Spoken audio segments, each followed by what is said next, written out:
सांगळे बोला. माझं नाव नरेंद्र सांगळे आहे. हां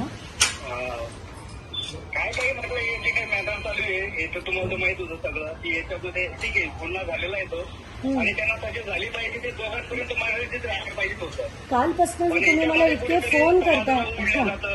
हां हे चुकीचं वाटत नाही काय? समाजाला कोण ओढतंय? मी कधी ओढलं? आणि तुम्ही मला रोज इतके असंख्य फोन करताय ते कशासाठी? त्याच्यासाठी ना बघा की आम्हाला वाईट वाटत राहिलं ते तिकडे ते डायरेक्ट घरात घुसून मारायची भाषा करून राहिले.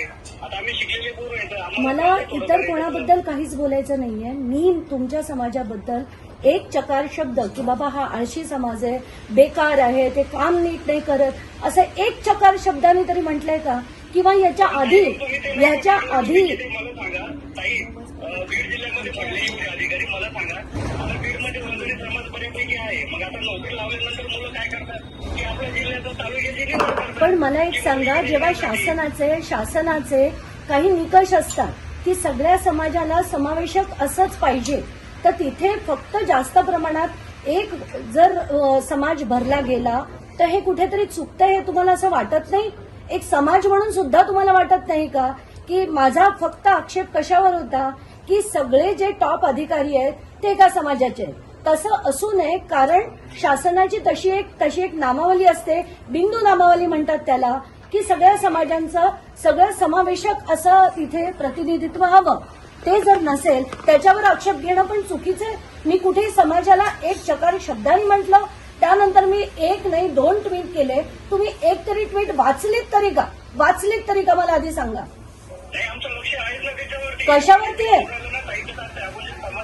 आपलं काम काय किंवा समाजामध्ये आता माझं काम काय तुम्ही सांगण्याची गरज नाहीये मला. माझं काम काय तुम्ही मला सांगण्याची गरज नाहीये. हे काय होतं की काही जे मॅटर झालेलं आहे याच्यामुळं राजकीय लोक कोणी बाजू घ्यायचा प्रयत्न करतायत. मी तुम्हाला तेच सांगतेय समाजामध्ये ते निर्माण होणार. मी तुम्हाला तेच सांगतेय की भगवान बाबांसारखी लोक, ते संत महात्मे जे होते, जे कीर्तनातनं प्रबोधन करायचे, अशी लोक आता उरली आहेत का?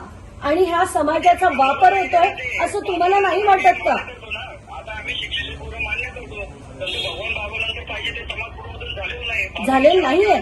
पण ते करायचं सोडून जर एक व्यक्ती लढत असेल, त्यांना तुम्ही असा मानसिक छळ करण्याचा जर प्रयत्न करतात, तुम्हीच माझा नंबर टाकलाय ना त्या याच्यावर, तुम्हीच टाकलाय की नाही? हा, त्याच्या खाली काय लिहिलंय? त्याच्याच खाली काय लिहिलंय तुम्ही ते बघितलं का?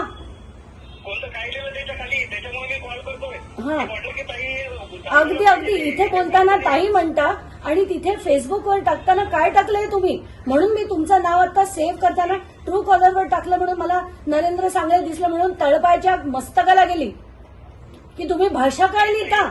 इथे बोलताना तुम्ही मला ताई म्हणता आणि तिथे लिहिताना काय लिहिलंय? काय भाषा वापरलीय तुम्ही? जरा डोकी ठिकाणावर आणा. एबीपी माझा, उघडा डोळे बघा नीट.